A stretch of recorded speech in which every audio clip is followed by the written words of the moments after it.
आपको सबको नमस्कार। पूरे देश भर में कोरोना बहुत तेज़ी से बढ़ रहा है। दिल्ली में भी पिछले कुछ दिनों से, पिछले 10 से 15 दिन में इतनी तेज़ी से कोरोना बढ़ा है। दिल्ली में ये चौथी वेव है। इसके पहले 3 वेव्स दिल्ली के अंदर आ चुकी है और हम सब दिल्ली वासियों ने मिलके उसका बड़े अच्छे से मुकाबला किया और वो ठीक हो गया। अब ये चौथी वेव आई है जो बेहद ख़तरनाक है, बहुत तेज़ी से बढ़ रहा है।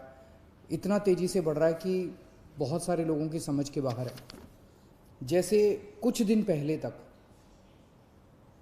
मिड मार्च तक लगभग 200 से भी कम केस प्रतिदिन आने चालू हो गए थे, इतना कम हो गया था। और कल के 24 घंटे की जो रिपोर्ट अभी थोड़ी देर में आज शाम तक पब्लिश होगी, दिल्ली में 10,732 केस पिछले 24 घंटे में आए हैं। 10,732 केस पिछले 24 घंटे में। उसके पिछले 24 घंटे में 7,900 केस आए थे। उसके पिछले 24 घंटे में 8,521 केस आए थे।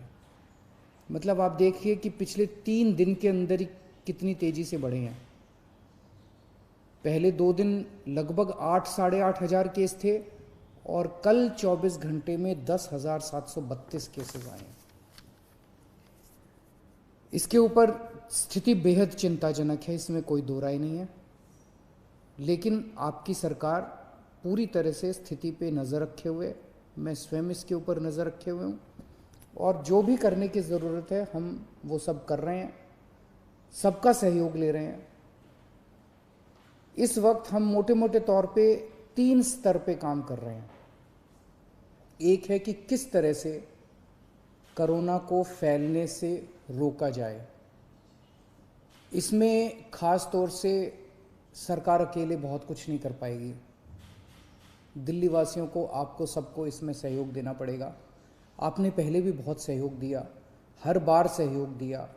हर बार जब भी वेव आई, दिल्ली के लोगों ने बढ़ चढ़ के सहयोग दिया, किसी और के लिए नहीं। हमें अपने लिए, अपने स्वास्थ्य के लिए, अपने परिवार के लिए बढ़ चढ़ के कोरोना के सभी प्रोटोकॉल्स फॉलो करने पड़ेंगे। अपनी सेहत अपने हाथ है। अगर हम, अपनी सुरक्षा अपने हाथ है। जो 3 चीज़ें बार बार बोलते हैं, मास्क पहन के रखिए, सोशल डिस्टेंसिंग कीजिए और बार बार हाथ धोते रहिए।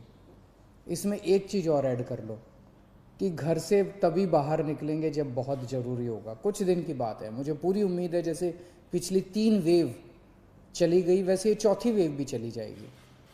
तो अभी फ़िलहाल ज़्यादा से ज़्यादा कोशिश करें कि घर पे ही रहें, घर से बाहर तभी निकलें जब बहुत ज़रूरी हो। हम लॉकडाउन नहीं लगाना चाहते, लेकिन कल सरकार को मजबूरीवश कुछ रिस्ट्रिक्शंस के ऑर्डर किए गए हैं। जैसे बसों में अब 50% लोग बैठ सकेंगे, मेट्रो में 50% की ऑक्यूपेंसी हो सकती है, बार्स रेस्टोरेंट्स के अंदर 50% की ऑक्यूपेंसी। इस तरह से कुछ कई सारे रिस्ट्रिक्शंस कल लगाए गए हैं। आप ही के लिए लगाए गए हैं, आप ही की सेहत के लिए, आपकी सुरक्षा के लिए लगाए गए हैं। आपसे अपील है कि उनको सबको अच्छे से फॉलो करें। तो एक तरफ हम कोरोना को रोकने की कोशिश, स्प्रेड को रोकने की कोशिश कर रहे हैं। दूसरी तरफ इतनी तेज़ी से जब कोरोना के मरीज बढ़ रहे हैं, किसी को कोरोना होता है तो वो फिर या तो होम आइसोलेशन में जाता है और या फिर अस्पताल की तरफ जाता है। हम चाहते हैं, पूरी कोशिश कर रहे हैं और पूरा इंतज़ाम किया है कि जब कोई अस्पताल में जाए, उसे अस्पताल की ज़रूरत पड़े, इलाज की ज़रूरत पड़े, तो उसे दिल्ली के लोगों को बेस्ट से बेस्ट इलाज मिलना चाहिए। किसी तरह की बेड की कमी नहीं होनी चाहिए, ऑक्सीजन की कमी नहीं होनी चाहिए, वेंटिलेटर की कमी नहीं होनी चाहिए। उसका सारा इंतज़ाम हम लोग कर रहे हैं। नवंबर के महीने में हम एक पीक देख चुके हैं। नवंबर के महीने में जो पीक आई थी वो 8,500 केसेस की थी। आज हम ऑलरेडी 10,700 केसेस क्रॉस कर चुके हैं। तो ये नवंबर से भी ज़्यादा खतरनाक इस वक्त की पीक है। तो हॉस्पिटल, कल मैं LNJP हॉस्पिटल गया था उसका मुआयना करने के लिए। सभी डॉक्टर्स से, नर्सेस से बात हुई, वहाँ का सारा जायज़ा लिया। मैं पूरे दिल्ली वासियों की तरफ से अपने डॉक्टर्स को, नर्सेज को, पैरामेडिक स्टाफ को, सबको हाथ जोड़ के सैल्यूट करना चाहता हूँ, धन्यवाद देना चाहता हूँ कि पिछले 1 साल से लगे हुए हैं वो लोग। उन्होंने अभी भी पूरी तन्मयता के साथ वो लोग लगे हुए हैं। कल उनसे सबसे बात की, हम पूरी तरीके से हॉस्पिटल मैनेजमेंट के ऊपर ध्यान दे रहे हैं। कुछ लोगों के मेरे पास मैसेजेस आए पिछले कुछ दिनों के अंदर कि सर हम इस अस्पताल में गए, इधर बेड नहीं मिल रहा, उसमें गए, उसमें बेड नहीं मिल रहा। वो ऐप जो हमने हॉस्पिटल बेड्स का जारी किया था कुछ महीने पहले, पिछली जो पहली वेव आई थी जून के महीने में, 6 महीने पहले, वो ऐप आज भी काम कर रहा है। तो अगर आपको अस्पताल की ज़रूरत है, अगर आपको कोरोना हो गया, अस्पताल जाने की ज़रूरत है, तो किस अस्पताल में बेड अवेलेबल है वो आप अपने ऐप से देख लीजिए। ऐप, सारे लोग ऐप डाउनलोड कर लो और उस ऐप से आप लोग देख लीजिए कि किस अस्पताल में बेड की ज़रूरत है और कहाँ। तो सीधे मरीज को उधर ही लेके जाओ, एक अस्पताल से दूसरे अस्पताल में जाने की जरूरत नहीं है, पहली चीज़। दूसरी चीज़, कुछ लोग केवल प्राइवेट अस्पतालों की तरफ दौड़ रहे हैं। प्राइवेट अस्पतालों में बेड थोड़े कम होते हैं। अब दिल्ली के अंदर पिछले 5 साल में आपकी सरकार ने मिलकर दिल्ली के सरकारी अस्पतालों को बहुत शानदार कर दिया है। दिल्ली के सरकारी अस्पतालों में बहुत अच्छा इलाज हो रहा है। पैसे वाले लोग भी दिल्ली के सरकारी अस्पतालों में जा रहे हैं। मेरी आप लोगों से निवेदन है कि सब लोग प्राइवेट अस्पतालों की तरफ मत दौड़िए।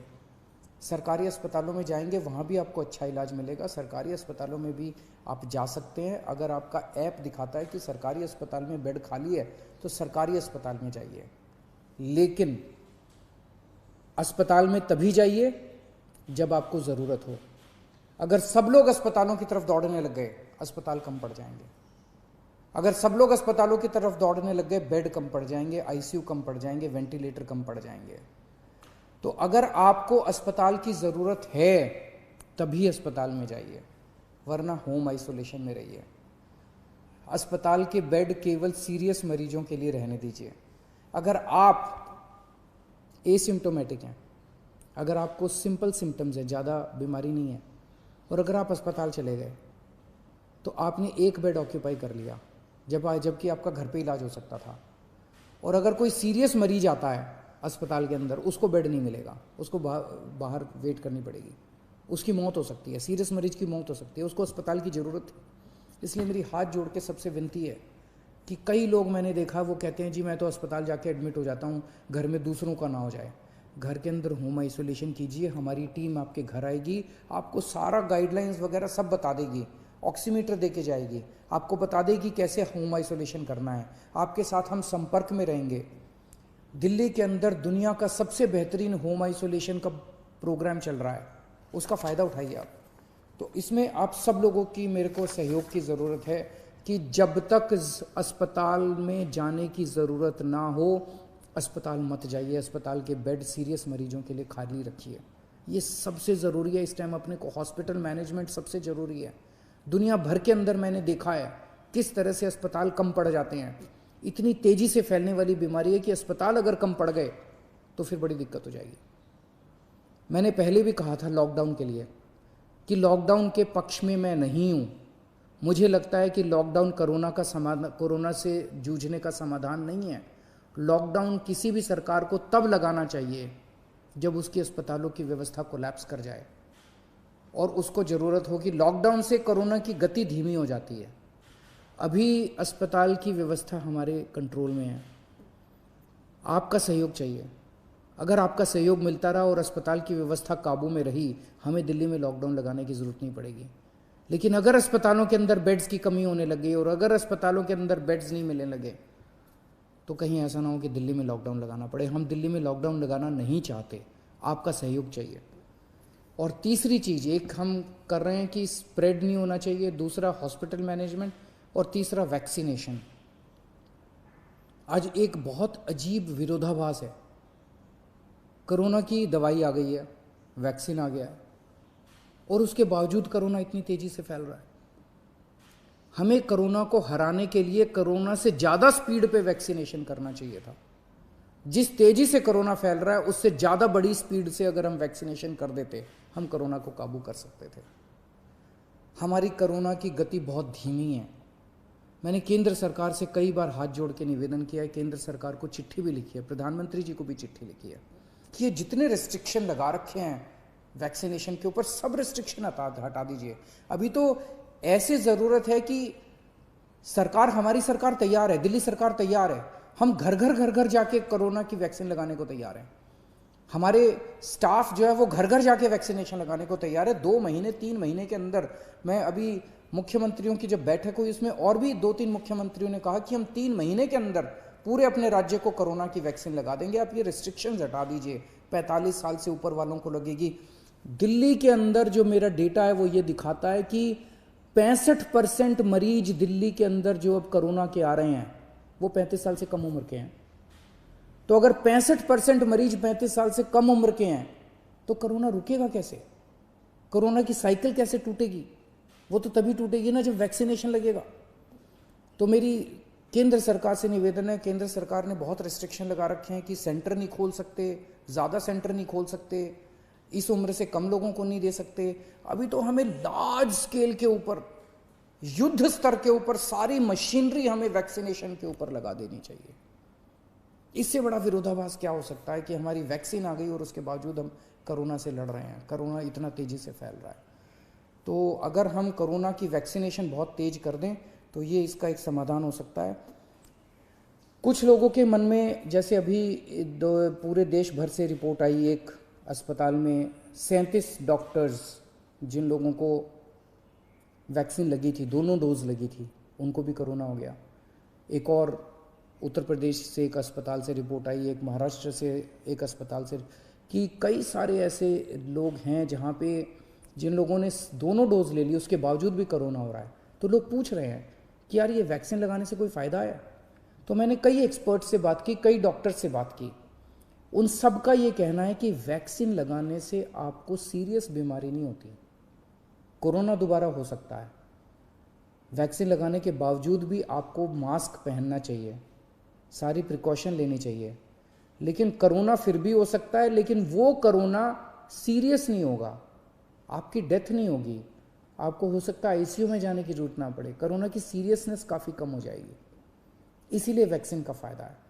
तो जो लोग आज, केंद्र सरकार जब भी इसको खोलेगी रिस्ट्रिक्शंस को, बहुत अच्छी बात होगी, लेकिन जो लोग आज एलिजिबल हैं, 45 साल से ऊपर की उम्र के हैं, वो तो कम से कम सारे तुरंत जाके कोरोना की वैक्सीन लगवा लीजिए, अपनी सेफ्टी के लिए, अपने परिवार की सेफ्टी के लिए।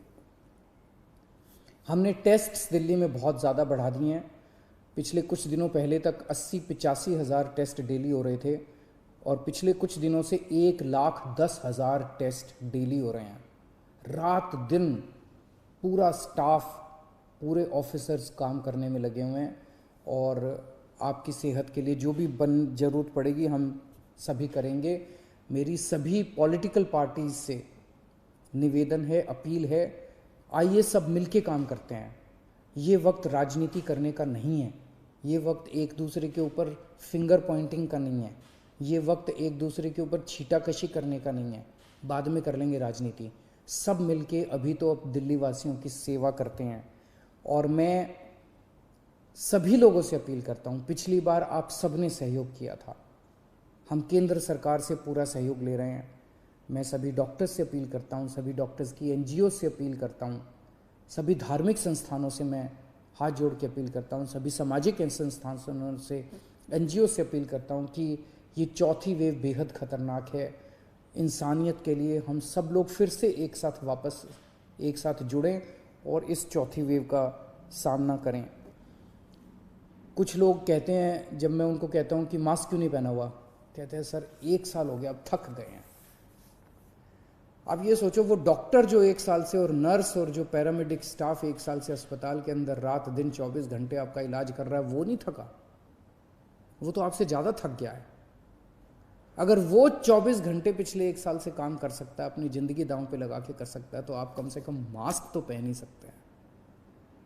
और ये थकने से तो आप ही की ज़िंदगी खतरे में पड़ती है। ये थकना अलाउड नहीं है अपने लिए। तो मैं फिर से आप सबसे यही अपील करूंगा कि बड़ा कठिन दौर है और सब लोग, मैं समझता हूँ कुछ दिन की बात है, कुछ दिन के अंदर, जैसे पिछले 3 पीक दिल्ली वासियों ने जम के इसको ठीक किया था, इस बार भी सब मिलके चौथी पीक का मुकाबला करेंगे। बहुत बहुत शुक्रिया।